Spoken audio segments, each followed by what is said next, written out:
আসসালামু আলাইকুম। এইচজে ফুড পরিবারে সবাইকে স্বাগতম। ভিউয়ার্স, আজকে আমি আপনাদের জন্য নিয়ে এসেছি মিল্ক ক্রিম ফ্রুট চাটের একটি ডেজার্ট আইটেম নিয়ে। তো চলুন তৈরি করে নেওয়া যাক। ফ্রুট চাটটা তৈরি করার জন্য প্রথমে আমি দুধের কাস্টার্ড তৈরি করে নেব। এই জন্য আমি একটি প্যানে 1/2 লিটার পরিমাণ তরল দুধ নিয়েছি। দুধটা আগে থেকে জাল করা আছে। এখন আমি এতে দিয়ে দিচ্ছি 1/3 কাপ পরিমাণ চিনি। চিনিটাকে আমি এখন একটু নেড়ে চেড়ে মিশিয়ে নিচ্ছি। মিশিয়ে নেওয়ার পর দুধে একটা বলক তুলে নিচ্ছি।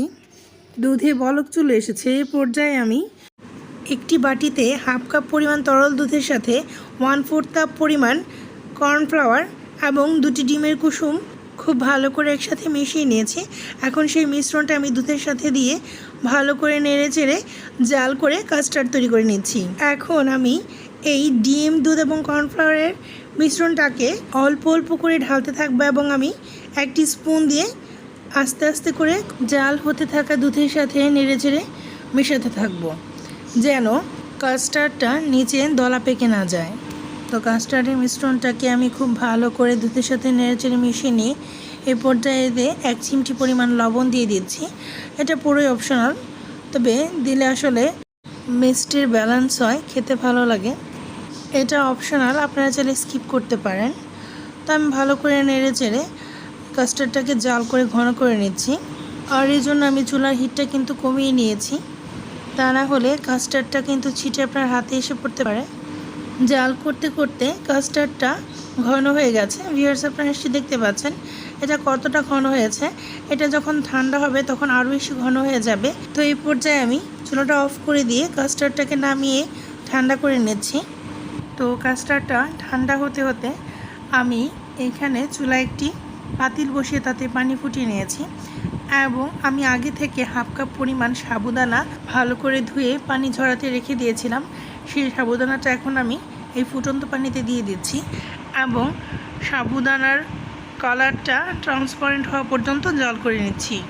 ভিউয়ার্স, সাবুদানার কালারটা ট্রান্সপারেন্ট হয়ে গেছে। তো এই পর্যায়ে আমি চুলাটা বন্ধ করে দিচ্ছি এবং একটি ছাঁকনি দিয়ে সাবুদানাটাকে ছেঁকে নিচ্ছি এবং মিল্ক ক্রিম ফ্রুট চাটটা তৈরি করে নিব। মিল্ক ক্রিম ফ্রুট চাট তৈরির জন্য সব উপকরণ রেডি হয়ে গেছে। তো এখন আমি ফ্রুট চাট তৈরি করে নেব।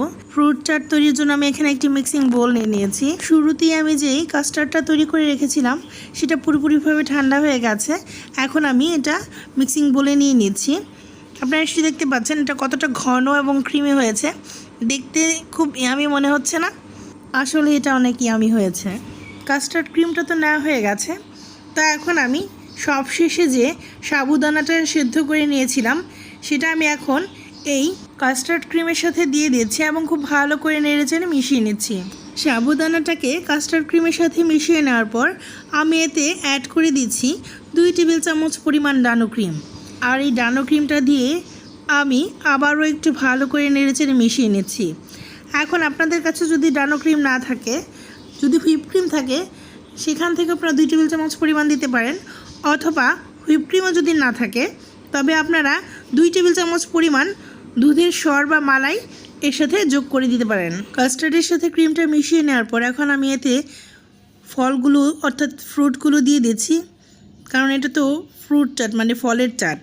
তো প্রথমেই দিয়ে দিচ্ছি ছোটো ছোটো টুকরো করে নেওয়া আপেল, দিয়ে দিচ্ছি খেজুর, খেজুরটাকেও আমি ছোটো ছোটো করে টুকরো করে নিয়েছি, দিয়ে দিচ্ছি কলা, কমলা, আঙুর, কিউব করে কেটে নেওয়া ফ্রোজেন আম। ফলগুলো নেওয়া হয়ে গেলে এখন আমি খুব সুন্দর করে স্পুন দিয়ে কাস্টার্ড ক্রিমের সাথে এই ফলগুলোকে ভালো করে নেড়ে চেড়ে মিশিয়ে নিচ্ছি। আর এই কাস্টার্ডের সাথে খুব সুন্দর করে আমি যখন এই ফলগুলোকে মাখিয়ে নিব তখনই তৈরি হয়ে যাবে সুস্বাদু মিল্ক ক্রিম ফ্রুট চাট। তো ভিউয়ার্স, আপনারা চাইলে এখানে চিয়া সিড বা ভেসেল সিডটাও এই ফ্রুট চাটের সাথে অ্যাড করতে পারেন। আমি করলাম না। আমি যেহেতু কাস্টার্ড ক্রিমটাকে ফ্রিজে রেখে খুব ঠান্ডা করে নিয়েছি, মানে এই চাটটা খেতে এতটাই ভালো লাগে। আর এই গরমে যদি আপনি এটা তৈরি করে খান তাহলে তো ফালুদা খাওয়ার কথা একেবারেই ভুলে যাবেন।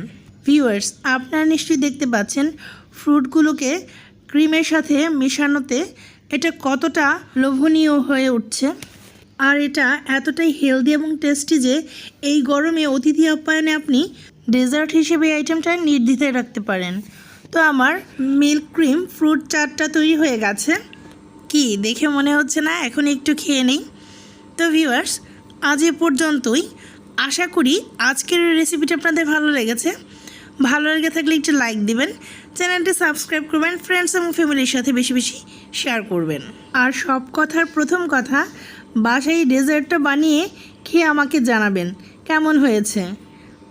সবাই ভালো থাকবেন, সবাইকে ধন্যবাদ, আল্লাহ হাফেজ।